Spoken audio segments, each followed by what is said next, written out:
Un hombre grave que parecía inteligente con ropa discreta y barba gris me hizo pasar a la habitación del ático y me habló en estos términos. Sí, aquí vivió él, pero le aconsejo que no toque nada. Su curiosidad le vuelve irresponsable.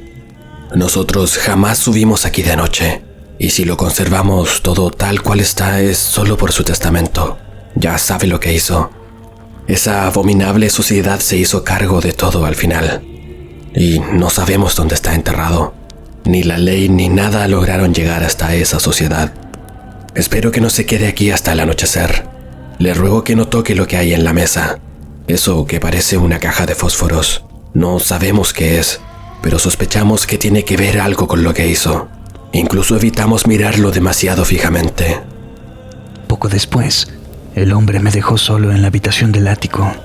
Estaba muy sucia, polvorienta y primitivamente amueblada, pero tenía una elegancia que indicaba que no era el tugurio de un plebeyo. Había estantes repletos de libros clásicos y de teología, y otra librería con tratados de magia, de Paracelso, Alberto Magno, Tritemius, Hermes Trismegisto, Borellus y demás, en extraños caracteres cuyos títulos no fui capaz de descifrar. Los muebles eran muy sencillos. Había una puerta, pero daba acceso a tan solo un armario empotrado.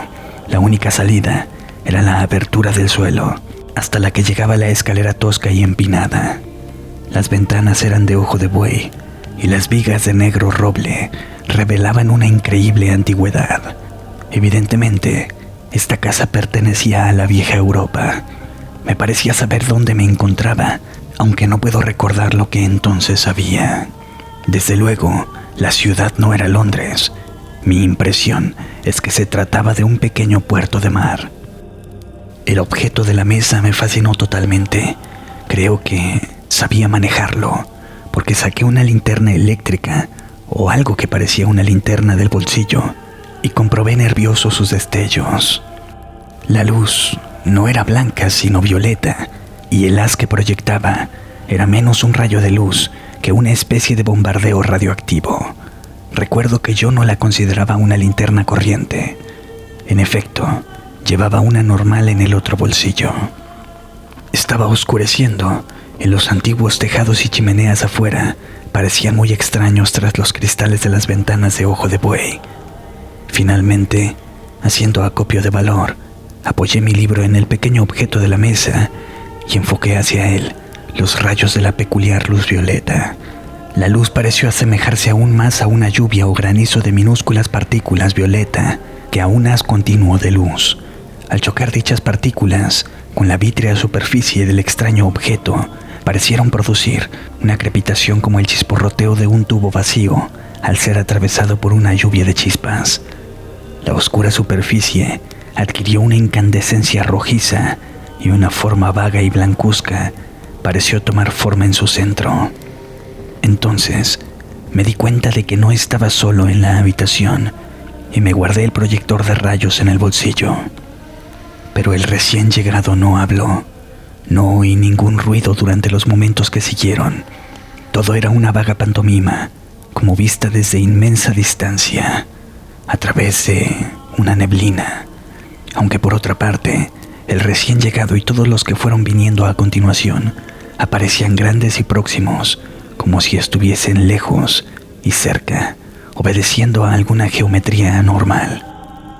El recién llegado era un hombre flaco y moreno de estatura media, vestido con un traje clerical de la iglesia anglicana.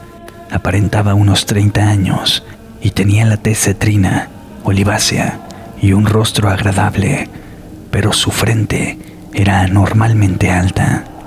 Su cabello negro estaba bien cortado y pulcramente peinado, y su barba afeitada. Si bien le azuleaba el mentón debido al pelo crecido, usaba gafas sin montura con aros de acero. Su figura y las facciones de la mitad inferior de la cara eran como la de los clérigos que yo había visto, pero su frente era asombrosamente alta y tenía una expresión más hosca e inteligente, a la vez que más sutil y secretamente perversa. En ese momento, acababa de encender una lámpara de aceite. Parecía nervioso, y antes de que yo me diese cuenta, había empezado a arrojar los libros de magia a una chimenea que había junto a una ventana de la habitación, donde la pared se inclinaba pronunciadamente, en la que no había reparado yo hasta entonces. Las llamas consumían los volúmenes con avidez, saltando en extraños colores y despidiendo un olor indeciblemente nauseabundo, mientras las páginas de misteriosos jeroglíficos y las carcomidas encuadernaciones eran devoradas por el elemento devastador. De repente, observé que había otras personas en la estancia, hombres con aspecto grave, vestidos de clérigo, entre los que había uno que llevaba un corbatín y calzones de obispo. Aunque no conseguía oír nada, me di cuenta de que se estaban comunicando una decisión de enorme trascendencia al primero de los llegados. Parecía que le odiaban y le temían al mismo tiempo, y que tales sentimientos eran recíprocos.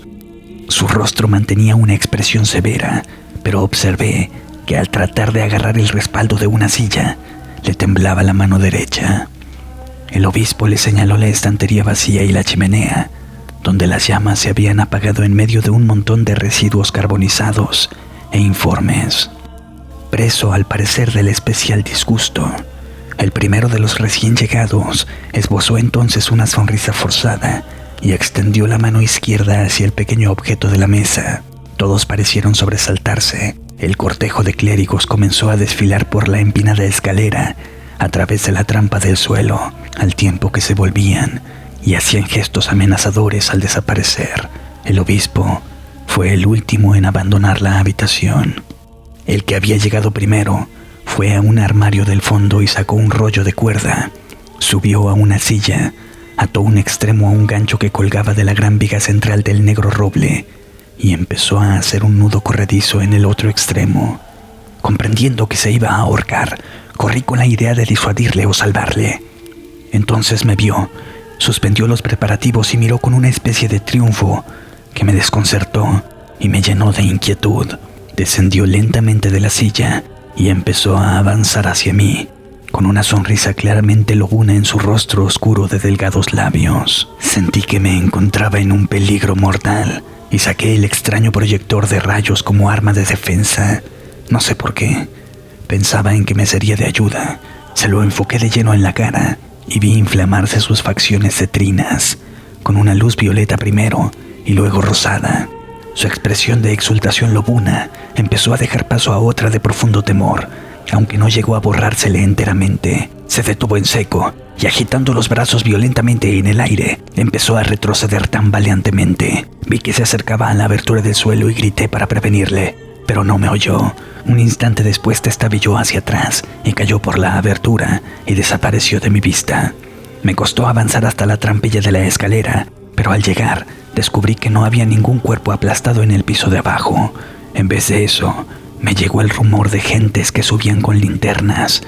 Se había roto el momento de silencio fantasmal y otra vez oía ruidos y veía figuras normalmente tridimensionales. Era evidente que algo había atraído a la multitud a este lugar. Se había producido algún ruido que yo no había oído. A continuación, los dos hombres, simples vecinos del pueblo al parecer, iban a la cabeza y me vieron de lejos. Se quedaron paralizados y uno de ellos gritó de forma atronadora: ¡Ah! ¿Con qué eres tú otra vez? Entonces dieron media vuelta y huyeron frenéticamente, todos menos uno. Cuando la multitud hubo desaparecido, vi al hombre de barba gris que me había traído a este lugar de pie, solo, con una linterna. Me miraba boquiabierto, fascinado, pero con temor.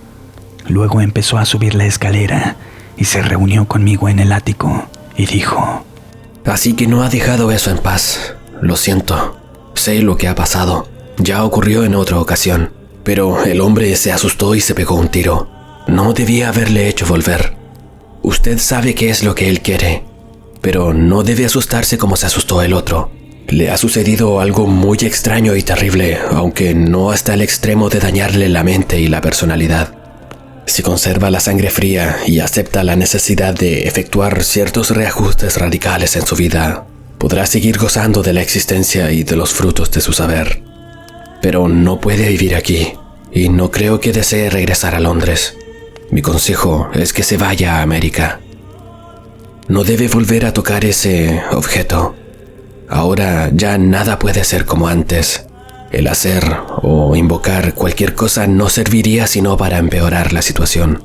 No ha salido usted tan mal parado como habría podido ocurrir, pero tiene que marcharse de aquí inmediatamente y establecerse en otra parte. Puede dar gracias al cielo de que no haya sido más grave. Se lo explicaré con la mayor franqueza posible. Se ha operado cierto cambio en su aspecto personal. Es algo que él siempre provoca. Pero en un país nuevo, usted puede acostumbrarse a ese cambio. Allí, en el otro extremo de la habitación hay un espejo. Se lo traeré. Va a sufrir una fuerte impresión, aunque no será nada repulsivo. Me eché a temblar, dominado por un miedo mortal. El hombre barbado casi tuvo que sostenerme mientras me acompañaba hacia el espejo con una débil lámpara, es decir, la que antes estaba sobre la mesa, no el farol, más débil aún que él había traído en la mano. Y lo que vi en el espejo fue esto: un hombre flaco y moreno de estatura media, vestido con un traje clerical de la iglesia anglicana, de unos 30 años, con unos lentes sin montura y aros de acero, cuyos cristales brillaban bajo su frente cetrina, olivácea, anormalmente alta. Era el individuo silencioso que había llegado primero y había quemado los libros. Durante el resto de mi vida, físicamente, yo iba a ser ese hombre.